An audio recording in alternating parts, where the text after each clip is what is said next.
बगैँचामा नजाऊ तिमी, भमराले चोमिदेला।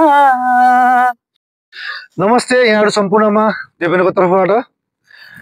आज म बेंगलोरको भर्तुर भन्ने ठाउँमा छु। अनि यहाँ आउँदै गर्दा चाहिँ मेरो एकदम प्रिय भाइ विनोद भुलको लागि आएको छु म यहाँ। अनि मेरो यो भिडियोको मेन उद्देश्य चाहिँ अब अरूको कथा भन्ने उद्देश्य छ। अरूको कथा जोसँग प्रतिभा छ, जसले कुनै पनि कारणवश आफ्नो प्रतिभालाई मनभित्र राखेको छ, जसले प्लेटफर्म पाएको छैन, कुनै पनि कारणवश आफ्नो परिस्थितिले गर्दा होस्, आफ्नो समयले गर्दा होस्, या आफ्नो घरको समस्याले गर्दा होस्, उसले चाहिँ आफ्नो प्रतिभा यो सोशल मिडियामा प्रस्तुत गर्न नसकेर कारणले अनि त्यस्तो भाइहरू, त्यस्तो मान्छेहरूको लागि चाहिँ मैले चाहिँ नयाँ अभियान सुरु गरेको छु कि तिनीहरूलाई त्यसको प्रतिभा लुकेको छ, तिनीहरूको प्रतिभा सम्बन्धित निकायसम्म पुगाउनको लागि मैले यो अभियान सुरु गरेको छु। यो अभियानलाई तपाईहरु सम्पूर्णले साथ दिनुहुनेछ भन्ने म आशा गर्दछु। भिडियो बनाउँदै गर्दा अब पालो भएको छ मेरो प्रिय भाइ विनोदलाई बोलाउने। ल भाइ, आऊ, स्वागत छ तिमीलाई कथा भन्ने यो सेगमेन्टमा। तिमीलाई स्वागत छ। नमस्ते सम्पूर्णलाई। मेरो नाम विनोद भुल, ठेगाना चाहिँ कैलाली जानकी गाउँपालिका 9 अमरावतीदेखि। अनि भाइ अरु के छ तिम्रो खबर? ठिक छ, आरामै छु, सन्चै छु। सन्चै हुनु पर्यो। अनि यस्तो भन्दै भिडियो बनाउँदै गर्दा चाहिँ तिम्रो अस्ति मैले भिडियो मेरो पोस्ट गरेको थिएँ। अनि श्रोताहरूले यति धेरै माया गरिदिनु भएको छ, त्यो भिडियोलाई यति धेरै माया गरिदिनु भएको छ। अनि त्यो मायाले गर्दा तिम्रो मैले सोचेँ कि अब यो भाइलाई जस्तै राम्रो भोजरा थापा जो राम्रो राम्रो युट्युबर छ नि, उनीहरू समक्ष पुगाउनको लागि अब यो तिम्रो सानो भिडियो बनाउने मैले प्रयास गरेको छु। अनि तिमी बेंगलोर कसरी पुग्यौ त भाइ? यसरी हुन्छ अब यति तिम्रो यति राम्रो प्रतिभा छ। अस्ति हालेको भिडियोमा पनि तिम्रो बारेमा सबैले राम्रो राम्रो कमेन्ट गर्नु भएको छ। यति प्रतिभावान व्यक्ति अब नेपालकै राम्रो ठाउँमा गएको भए हुन्थ्यो होला, अनि बेंगलोरमा आएर यति दुःख गरिरहेको छ। अनि बेंगलोरमा के गरिरहेको छ भाइ अहिले? तिमी कसरी बेंगलोर पुग्यौ त? म पहिले चाहिँ महाराष्ट्र मुम्बईमा चाहिँ काम गर्दै होटलमा। अनि होटलमा काम गर्दै गर्दा मेरो साथीहरू चाहिँ बेंगलोर बस्ने रहेछन्, यतै काम गर्ने रहेछन्।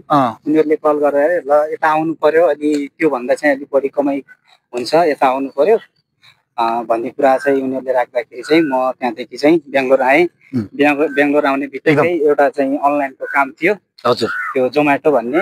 अनि जोमेटोमा साथीहरूले जोइन गरेर अनि त्यसमै नै काम गर्दै अहिले कस्तो अर्निङ, राम्रो अर्निङ भइरहेको, कमाइ कस्तो काज भइरहेको?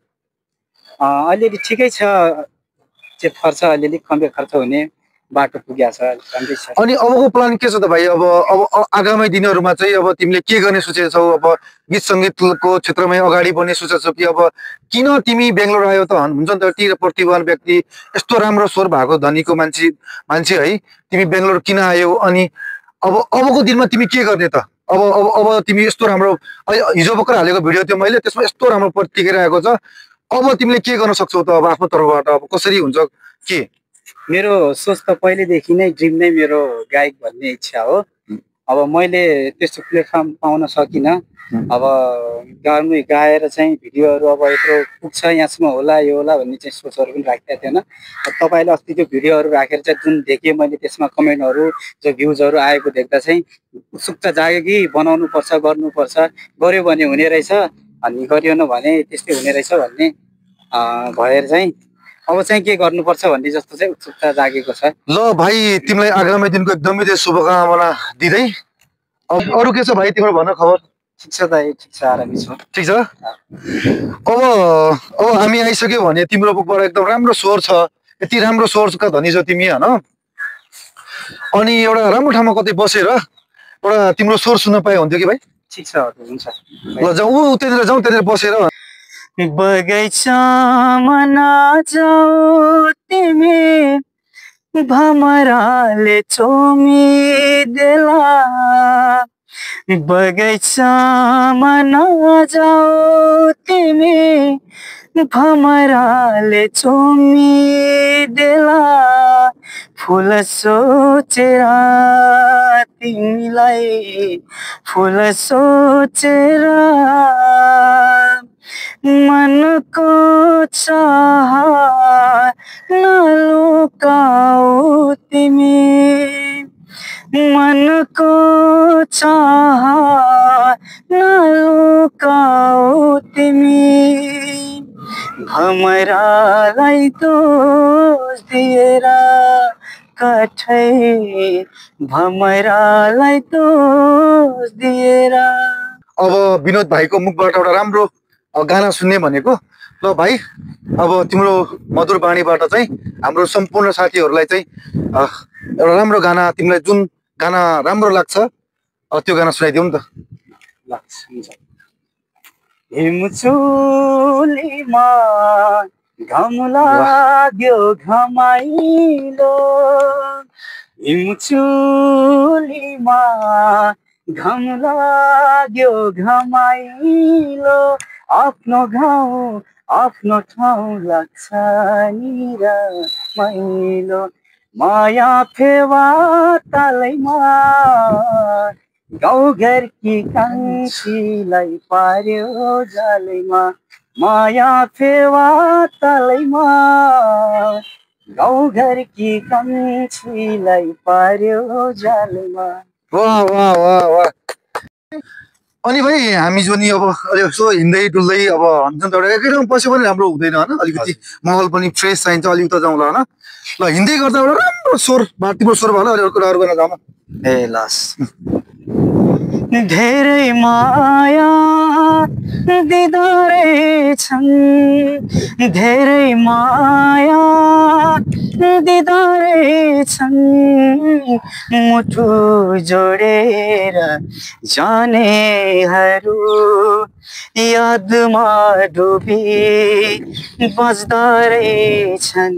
मैले महसुस गरेको छु नि तिमी चाहिँ राम्रो ठाउँमा पुग्ने मान्छे हो तर तिमीले अब हाम्रो सम्पूर्ण म एकदमै धेरै आग्रह गर्न चाहन्छु यो भाइलाई सम्बन्धित निकाय भोजक सर हुनुहुन्छ कुनै भोइस अफ नेपाल त्यो ठाउँमा यति धेरै सेयर गरिदिनुहोस् कि यो भाइलाई त्यो ठाउँमा पुगाइदिनु होला प्लिज हजुरमालाई एकदमै धेरै मेरो तर्फ रिक्वेस्ट छ यो भाइलाई त्यो ठाउँमा पुगाइदिनु पर्यो किन भिडियोको अन्त्यतिर आइसकेका छौँ हामी अब भिडियोको अन्तिम चरणमा छौँ हामी अहिले अब मौसमले पनि साथ दिएको छैन अब भिडियो अन्त्य गर्दै गरौँमा अब तिम्रो स्वरबाट राम्रो एउटा गाना सुन्न पाए हुन्छ कि लास्टमा राम्रो तिमीलाई मनपर्ने एउटा गाना सुन।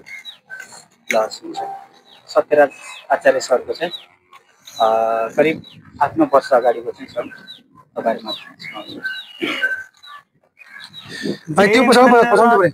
त्यही भना मायामा जलजेल भाकै हो जे मन लाग्छ त्यही भना मायामा जलजेल भाकै हो फकाउ पेट बाधया थुन मायाले जाले गरेकै हो जिन्दगी अब यस्तो होस् जिन्दगी अब यस्तो जिन्दगी अब यस्तो होस् जिन्दगी अब यस्तो सर्वसहारिए यो जानै छाडिए यस्तो धोका कसैलाई नदिनु कसैलाई नदिनु जिन्दगी अब यस्तो होस् जिन्दगी अब यस्तै हो।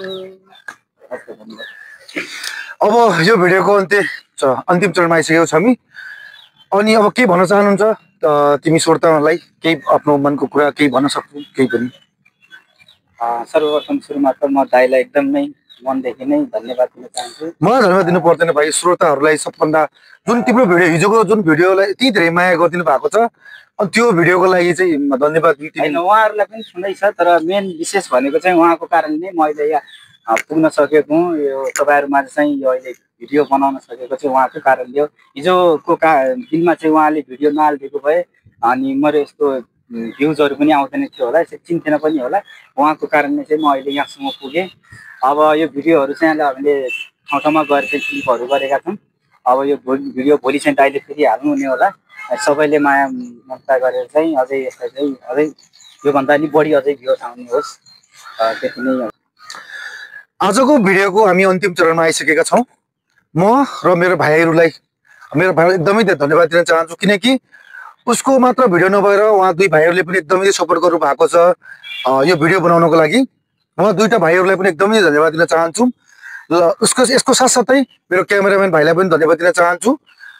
अनि यो भिडियो सकिने क्रम जारी नै छ।